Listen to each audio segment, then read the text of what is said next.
2013. And it's probably got a lot of life left into it.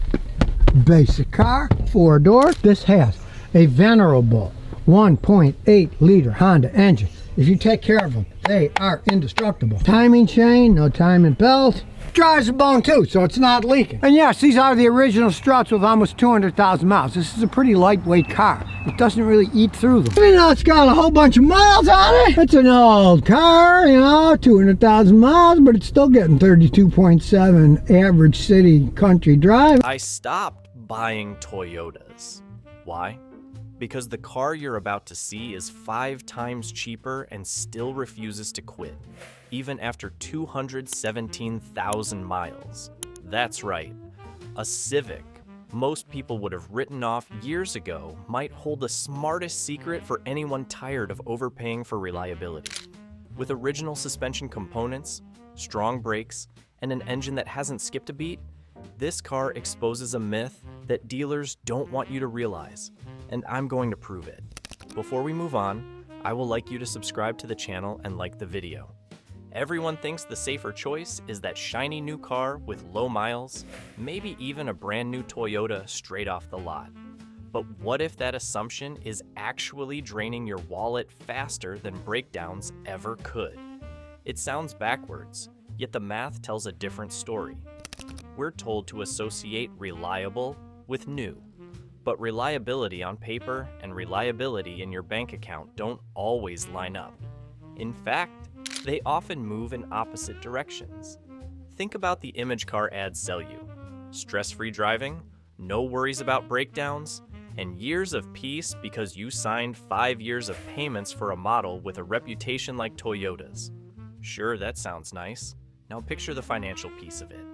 The second you drive that $20,000 car off the lot, it doesn't hold its value. Within a few years, you're sitting on a vehicle worth only around $12,000. $8,000 evaporates, not into repairs, not into improvements, but into depreciation. And that's before you even tally insurance or interest on your loan. Now put yourself in the shoes of someone who actually finances one.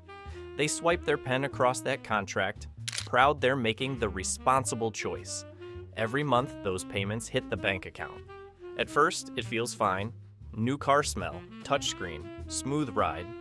But by year 5, the smell is gone, the touchscreen feels outdated, and the car they've put all that hard-earned money into is worth maybe half of what they paid in the first place.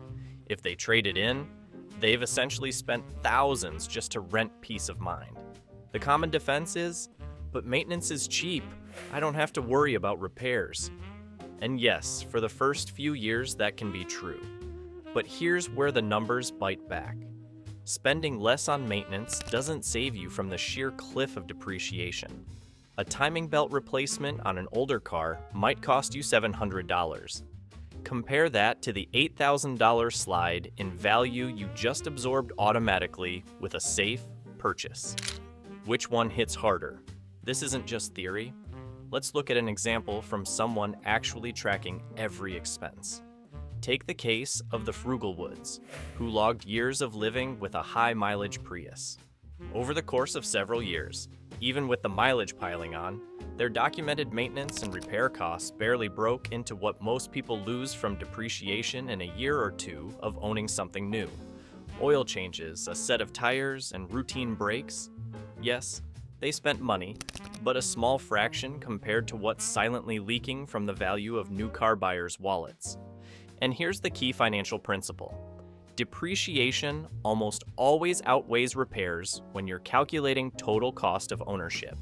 That's the piece drivers never put on their spreadsheets. People fear car repair bills because they're unpredictable and painful when they appear all at once.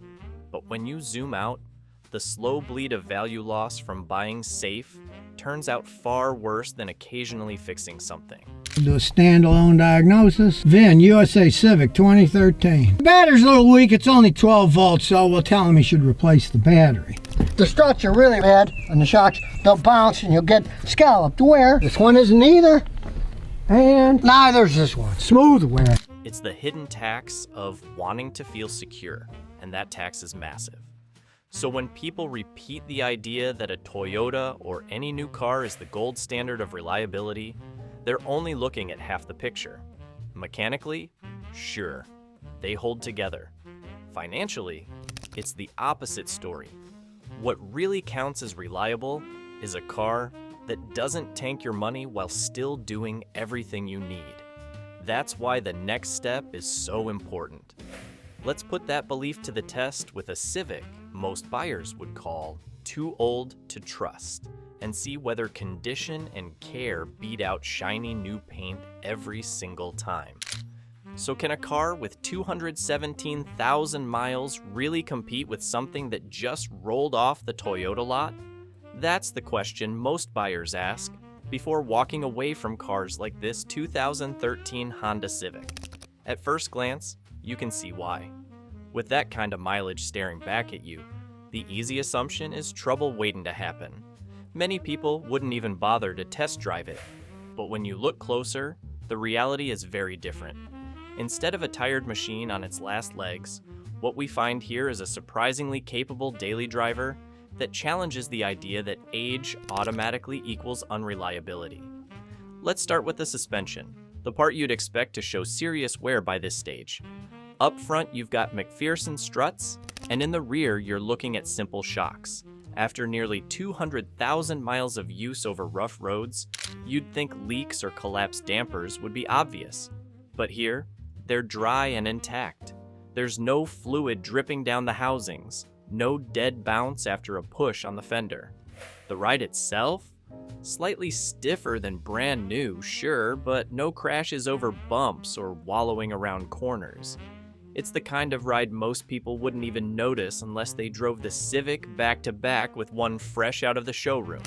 That alone disproves the belief that suspension parts are ticking time bombs past a certain mileage. They can last years longer than expected if they haven't been abused. Now, if we move to the brakes, this Civic does finally show some signs of age. The fronts were replaced earlier, as you'd expect after well over 200,000 miles of stopping power. That isn't surprising. You replace pads and rotors more than once over a car's lifetime. The rear setup, though, is original and has a slight warp in the rotors. You feel a little vibration through the pedal when slowing from higher speeds. Does it make the car unsafe? Number. It still stops straight and predictably. What it highlights is the difference between perfect and good enough. Electronics are another area where people fear older cars. With mileage this high, many expect constant random warning lights or sensors giving up. In this case, the issue was surprisingly small. A weak 12-volt battery triggered several error codes across the dashboard just because system voltage dropped below threshold. Once the battery got replaced and the codes cleared, the problems disappeared. That's a quirk that happens more often than people think. Many panic and assume they're facing thousands in electrical repairs when it's simply a tired battery. Again, perception and reality split apart. Old doesn't always mean broken. It often means you need a basic refresh. The real heart of the Civic, though, is its powertrain. Under the hood, it carries a 1.8-liter four-cylinder with a timing chain. That's huge because chains don't require costly scheduled replacements the way belts do. Less long-term maintenance, fewer chances for overlooked failures. Paired with the 5-speed automatic, this drivetrain is known for its endurance. No slipping shifts, no strange noises, no loss of compression. At more than twice the mileage most buyers consider safe, it still idles smooth and pulls reliably onto highways. It's the kind of setup that only reinforces the idea that mechanical care matters, far more than the number flashing on the odometer. Reliability isn't locked to the year stamped on your registration, and it doesn't vanish once mileage passes some scary number. What actually matters is the work that's been done to keep a car in good condition and the way you approach buying in the first place. That's where real dependability lives.